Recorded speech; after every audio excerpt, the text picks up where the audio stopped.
There's always a film that comes along every year where an actor gives a performance of a lifetime. In a movie where it isn't perfect and it has its flaws, but the acting performance is phenomenal, which massively boosts the film up a couple of notches. This is where the film The Whale kind of falls into. Now, The Whale does have its flaws, and I just kind of want to get that out the way first because there's like a lot of good stuff it does. I just want to get the bad things out the way first, and then we can move on to the good stuff. But yeah, this is literally just me being nitpicking, but I think some of the characters don't really add a lot to the story, like the young missionary.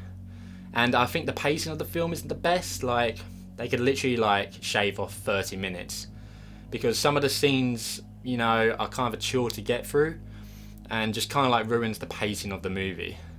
But, you know, nearly every film has flaws, so yeah, that's pretty much it. Like, I can't really see any massive flaws in it, just kind of like a couple ones here and there, but it also has a lot of very good qualities. In a world where cinema is like highly saturated with superhero films and, you know, political agendas, it was good just to sit down and watch a thought-provoking movie, and that can really bring out like a lot of meaningful messages and ideas and tell a story about a man like knowing he's about to die and, you know, just trying to right his wrongs. It's like a full-on like redemption story. You know, a man conflicted with life-changing choices and consequences of those choices. You know, he has made in his past and how he can right the wrongs in the best way he can. But to sum up the story, we meet Charlie, played by Brendan Fraser, as a very obese man. Like, horrifyingly obese.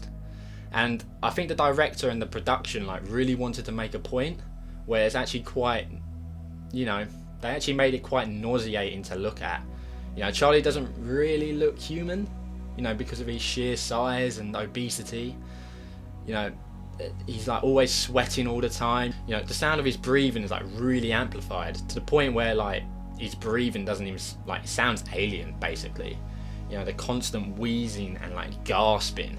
You know, like the production really wanted to make this point, making the audience feel like, they actually wanted to make the audience feel like disgusted and horrified to actually look at Charlie. You know, but underneath, you know, especially at the start of the movie, it's at the start of the movie, but underneath it all, you know, he's kind of depicted as, you know, a sweet guy, a man that cares, like a man that can find the good in people. Even though like a lot of characters are mean to him, you know, like his daughter, which we will be getting into much later in the video, but he always comes across with like a positive attitude, which is, you know, like a great character trait in my opinion. You know, you can't help but really like this guy, and is a character study and writing at its best. This is where the movie really like shines for me, because, you know, the juxtaposition of pure disgust and shame on the outside, but a person on the inside, you know, who's like depicted as sweet and good-hearted and positive. It just really kind of just shows how well the writing is in this movie, and, you know, how they developed his character. Again, gives another really like important message to this movie. You know, like, never judge a book by its cover. It's just basically saying that even the most horrific looking people have the kindest hearts, and I think, you know, that's a good message to have. That's kind of what I got straight off the bat, you know, in like the first 20 minutes. We also find out that Charlie had a partner called Alan, and unfortunately he decides to take his own life, which is kind of where the eating got out of hand for Charlie. Progression of mourning and depression, and how people deal and cope with loss, you know, they've had in their lives. And it really drives home, you know, the tragic background of Charlie, and again makes you feel more sympathetic for him. We also meet his nurse Liz. Yeah, you know, she wants to protect Charlie at all costs, and, you know, is shown as strong, and yeah, she is like a good character, but that's kind of like all you get from her, you know, like, but I don't think, you know, anything else is needed for a character like her, you know, especially when there's more like deeper rooted, you know, relationships in like the whole entire like film to like better explore. But, you know, overall she's a welcome addition, and that's pretty much it. You know, she serves her purpose and then kind of lets the other characters shine more, especially with his relationship with his daughter.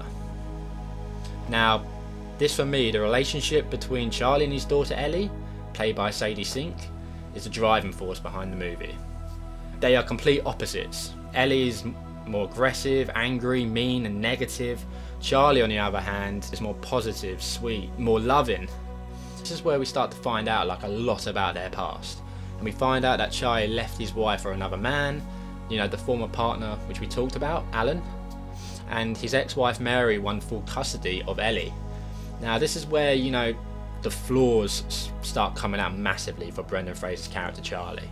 Obviously running off, cheating with another man is definitely a big no-no, you know, cheating as it is. Leaving his daughter behind is another like massive flaw.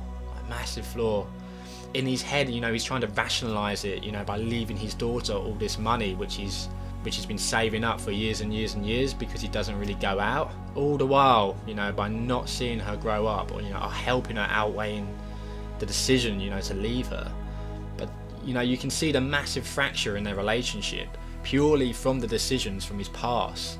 You know, it's his poor and selfish choices which put Charlie in a much more different light. Ellie is a child of the result of poor parental decision. And it's obviously not the perfect child when, you know, that the audience wants it to be. But, you know, the harsh truth and the reality is that the main reason for her being like that is through the selfish choices of her father. And he justifies it by knowing he doesn't want to live anymore, instead just giving her, you know, all the money he has. Money would help Ellie, yes, but to what extent? She would have most likely just blown the money on, like, you know, drugs, because, you know, we see her smoking weed and everything. Herself would end up making the poor and selfish decision just like her father. You know, Charlie overall is a man who makes conscious and awful and selfish decisions that negatively affect everyone close to him. And this is what the film is mainly about, you know, coming to terms and dealing with the consequence of your choices and the past. You know, how can you redeem yourself as, you know, he's dying? I also love the fact that it doesn't shy away to show how damaged she is. And the main reason why she's damaged is Charlie leaving her. It shows that by showing having like her no friends, you know, like posting hateful pictures on Facebook, smashing the plate, you know, which Charlie left out for birds for food. You know, it shows how badly, you know, Charlie hurt her, the effect leaving her had. This is all like damning stuff for Charlie's character, and it shows what his decision did to her mentally. You know, growing up without a positive father figure. We also see that Charlie's job is an online teacher, and he helps students, you know, write essays, and is massively passionate about his job and English literature. Early on, you know, like we see him that he's like always like constantly like reciting like an essay. You know, that seems to like calm him down and everything, and kind of puts him at peace. And at first I actually thought this essay was written by Alan, and, you know, you find out towards the end of the movie that it was an essay written by his daughter when she was very young, I think about 8. And you can either look at it 2 ways.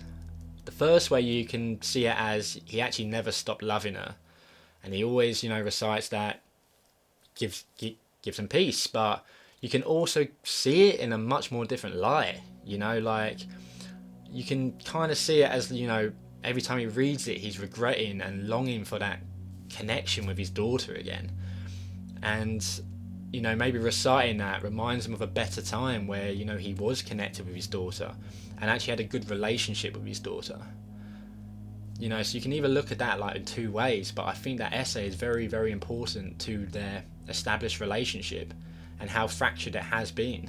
You know, I think in Charlie's mind, he wants to be the selfless hero. You know, he wants to give his, you know, life to help his daughter, you know, passing away and giving her the money.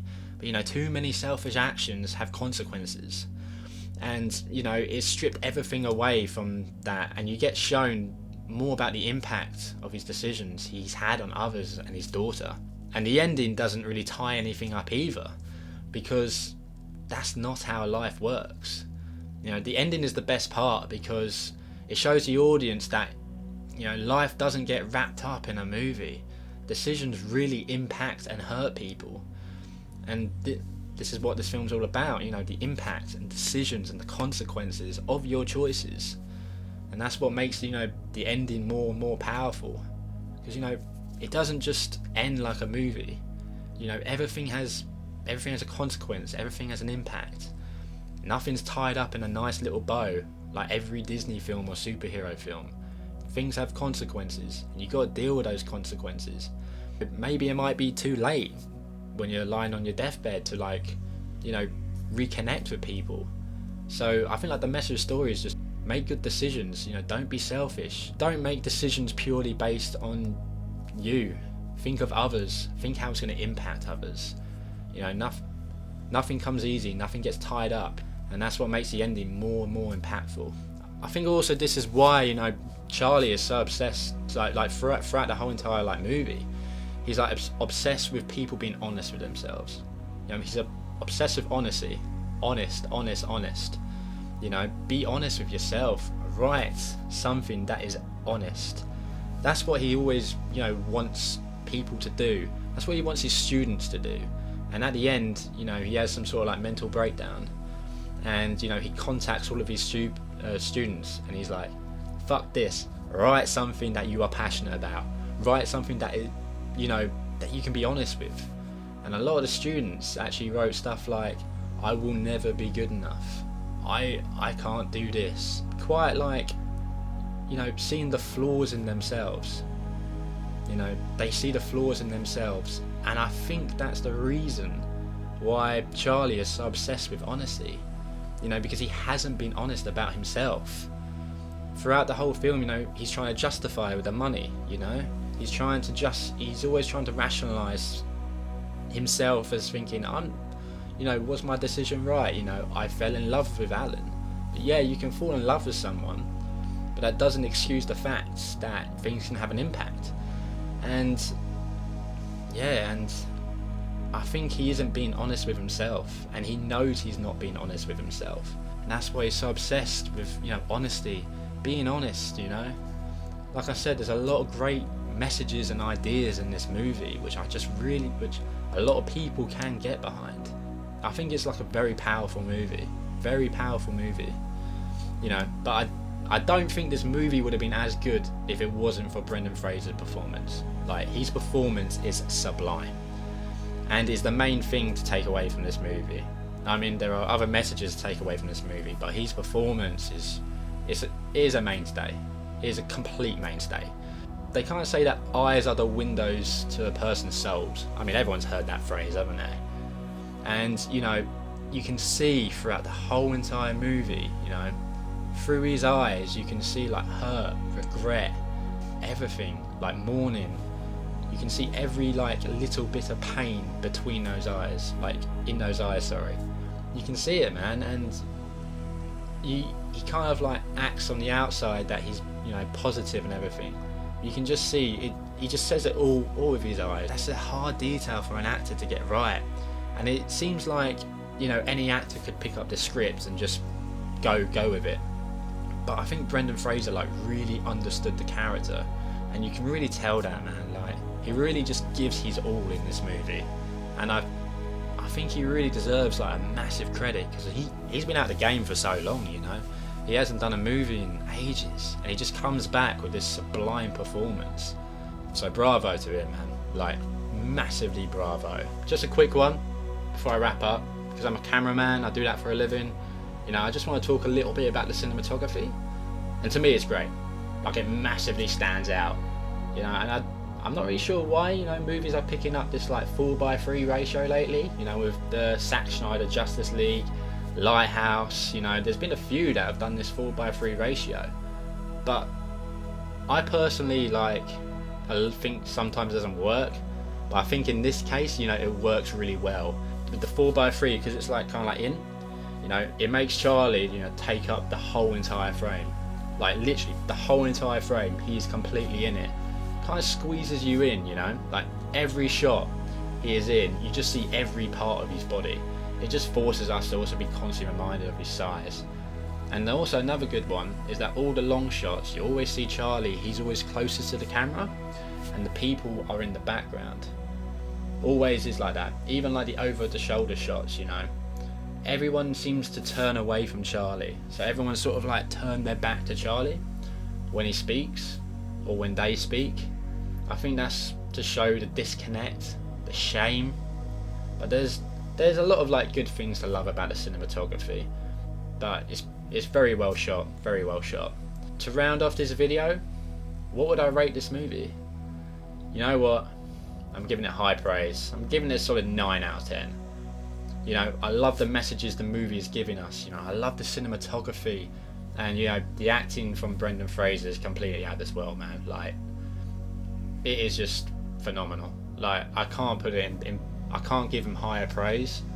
I also noticed that the Oscars is coming up, and I know it's like a 2-horse race between him and Colin Farrell for his performance in Banshees, which is another great movie which I would like to discuss. I mean, in my other video, you saw Tristan. It's one of his favourite movies, and yeah, I would like to get him on and discuss that in length, because he'll go all day about that, man. But yeah, man, like, they're both amazing actors, man. You know, I personally like love Banshees as well, and yeah, like, it's a 2-horse race between the two, and to be honest, I would actually be happy if either one win. Like, if Colin Farrell wins for Banshees, I will not be mad. If Brendan Fraser wins for The Whale, I will not be mad. Like, it's kind of like a win-win situation. They both did an amazing job. They both brought like a lot to the table for each performance. But, you know, personally, if I had to kind of give one of them the Oscar, you know, it's kind of a hard choice. But I think maybe I'll give it to Brendan Fraser. Just purely because I think I got a bit more emotional payoff from his character than I did with Colin Farrell from Banshees. But again, that doesn't like mean that he did a better overall performance. I just think they both did a great job in their great movies, but played very different characters. So it's kind of like which one you connect with more. But if someone said that Colin Farrell did a better performance, I will not debate that, because I think they're both just as good as each other. That's all I've got for the film The Whale. You know, stay tuned, as I'll be creating like a lot more content. I'll be, you know, reviewing like the latest movies, latest TV shows, and we're even going to start reviewing like older shows and older movies. You know, there's like a lot of like really great older shows and older movies that I'd love to talk about and share with you guys. But yeah, don't forget to like this video, don't forget to subscribe, and I'll see you all next time. Peace out.